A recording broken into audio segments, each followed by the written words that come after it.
ایک زمانے میں یہ بھی سنا کہ ہبا چودھری فیصل چودھری کے مقابلے میں الیکشن لڑیں گی۔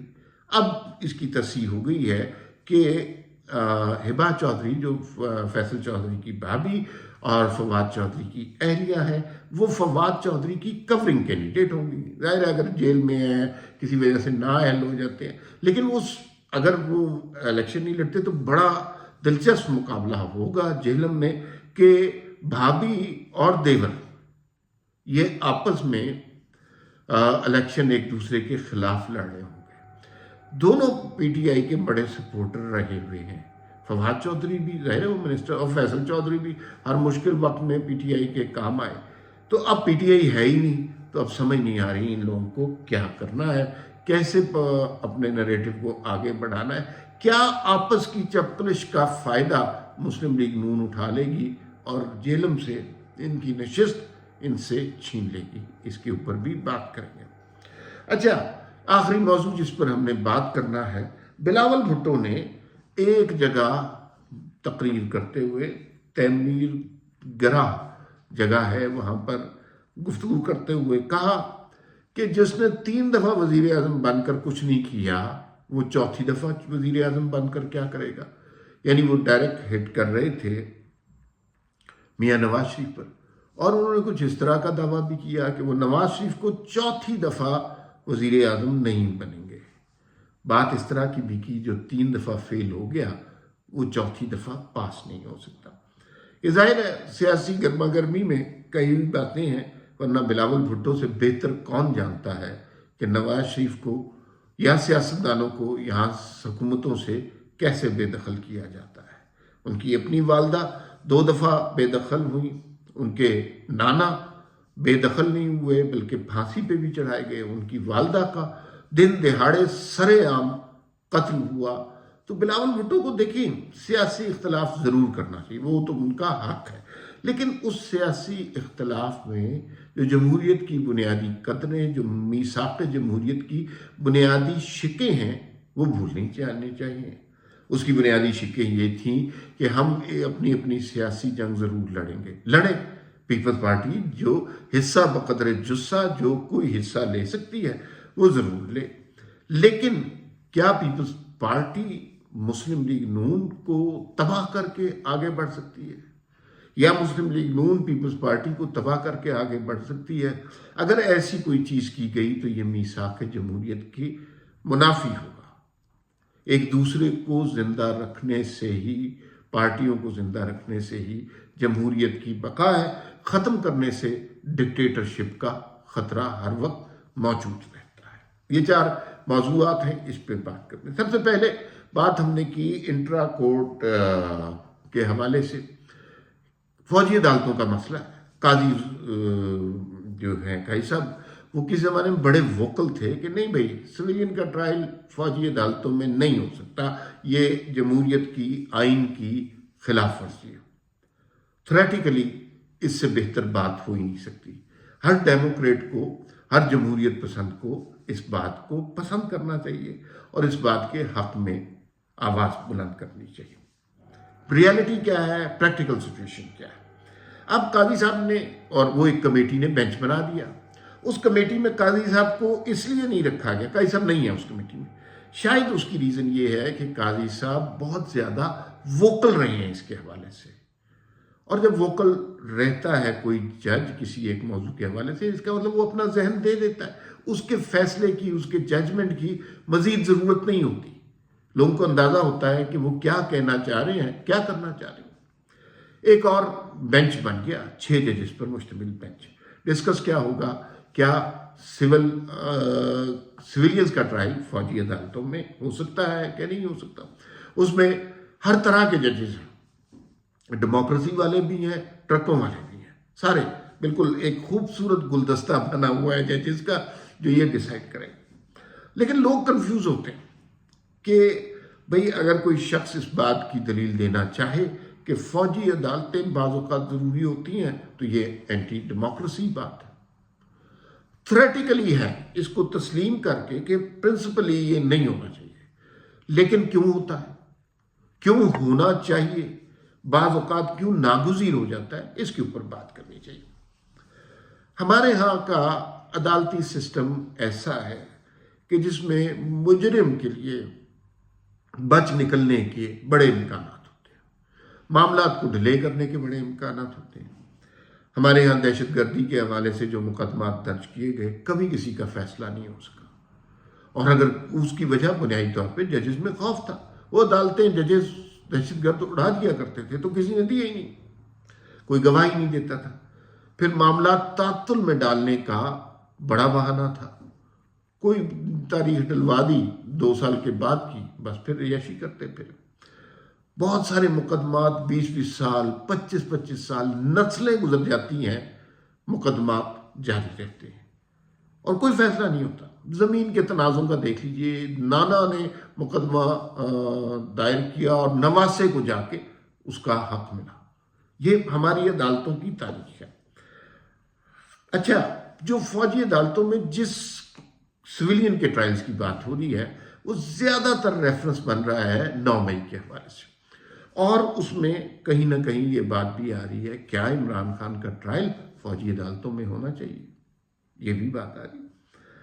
اچھا، میں ذاتی طور پہ سمجھتا ہوں کہ قومی سلامتی کی نوعیت کے جو معاملات ہیں، جن کا فوری طور پر فیصلہ ہونا چاہیے، ملک کے خلاف بغاوت میں کوئی شامل ہے، کوئی شخص جو ہے ریاست کے تنصیبات کی توڑ پھوڑ میں کوئی شخص شامل ہے، اور کوئی شخص ہمارے انسٹیٹیوشن کے خلاف آگ لگانے میں شامل ہے، کوئی شخص ریاست پاکستان اور آئین پاکستان کے خلاف کسی کارروائی میں ملوث ہے، جس کا آپ کو فوری فیصلہ درکار ہوگا، تو میرے خیال میں اس کے لیے ریاست کے مجرموں کے خلاف فوجی عدالتیں اور اس میں سویلین کا ٹرائل ہو سکتا ہے۔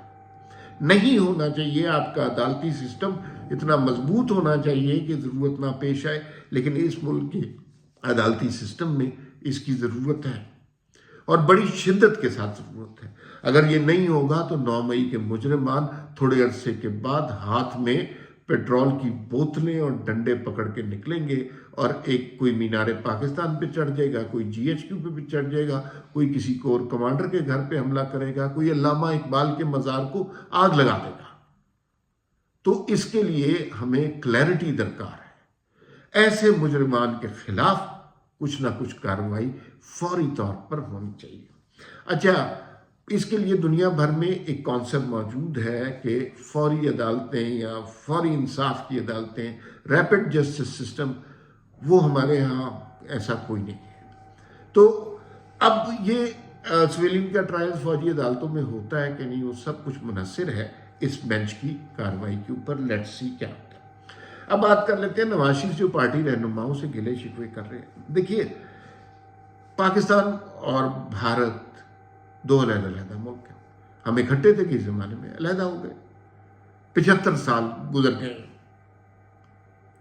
ہم تقریباً حالت جنگ میں گئے، ہم دونوں غریب ممالک ہیں، ہمارے ہاں غربت افلاس دونوں ممالک میں بے تحاشا ہے۔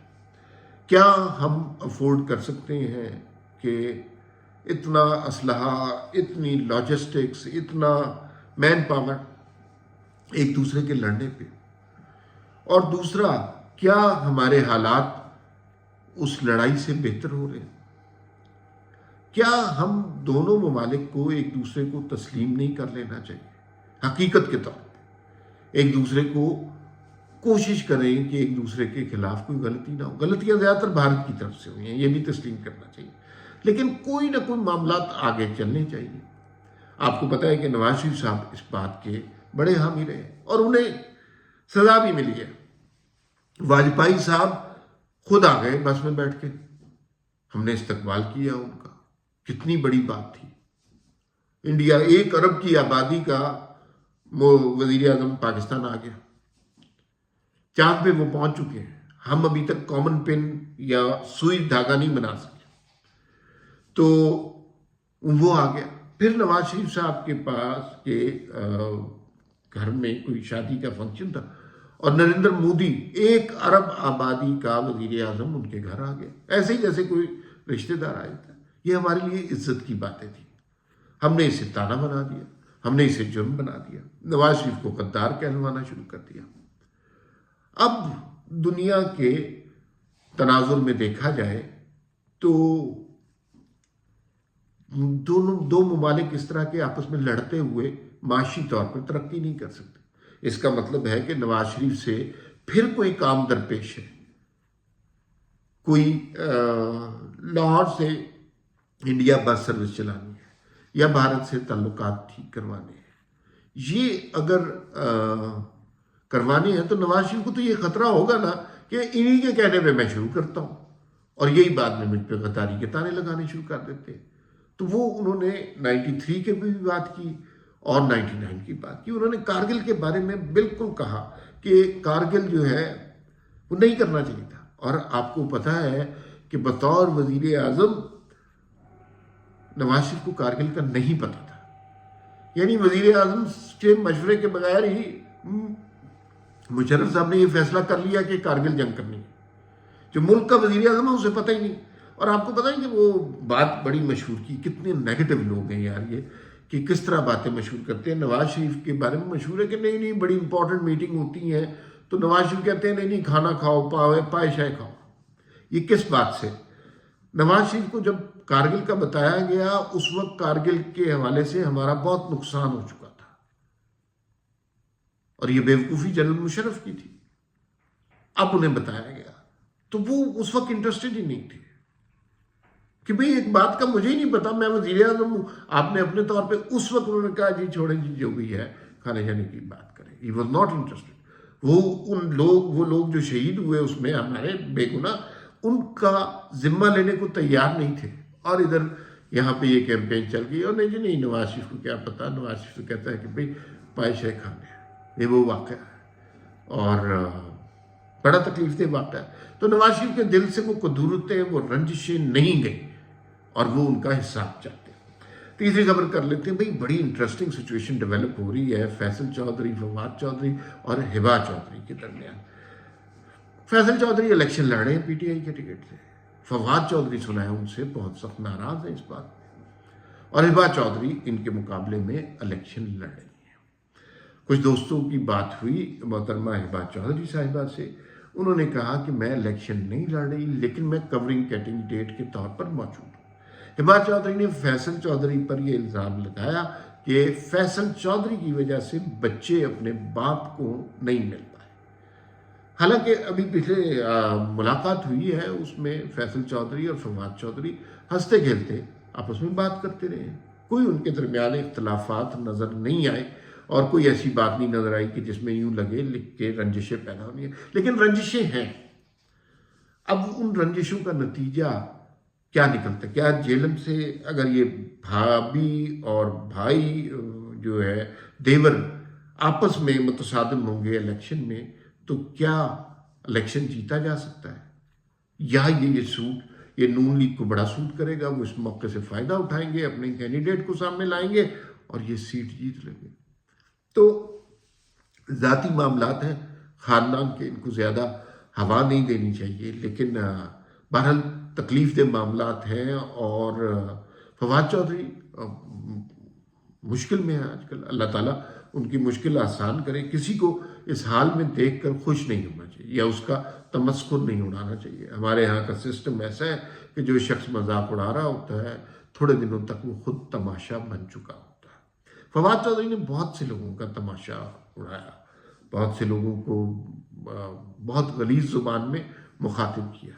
لیکن اس کے باوجود میری کم از کم یہی دعا ہے کہ مشکلات ان پر کم ہوں اور وہ کیونکہ بہرحال ان کا نریٹو تو پولیٹیکل تھا نا. حالانکہ انہوں نے ایک دوسری جماعت بھی جوائن کر لی، تحریک استحکام، اس کے جلسے میں بھی موجود تھے اور ابتدائی معاملات جب ہوئے اور بالکل کونے میں چھپ کے بیٹھے ہوئے تھے. لیکن اب وہ بہرحال ٹیگ تو ان کے اوپر بہت بڑا ہے. آخری بات ذرا بلاول بھٹو کے حوالے سے کر لیں. بلاول بھٹو نے جو ہے جس طرح کی تنقید کرنا شروع کی ہے وہ ان کو زیب نہیں دیتی.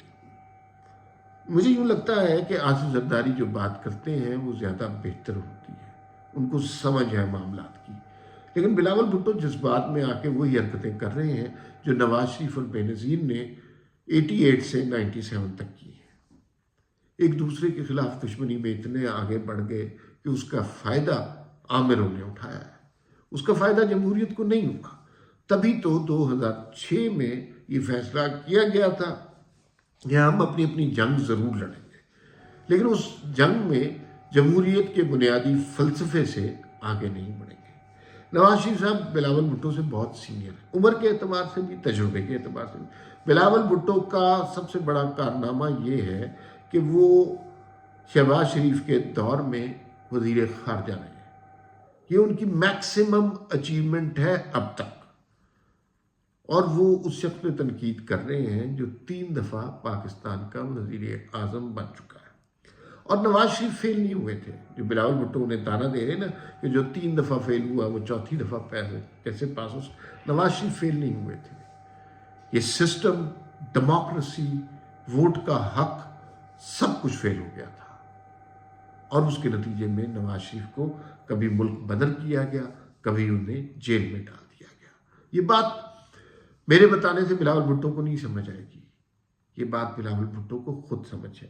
تو سیاسی ہمہ ہمی میں، انتقام میں اتنا آگے نہ نکل جائیں کہ جمہوریت پر ہی کمپرومائز کرنا پڑے۔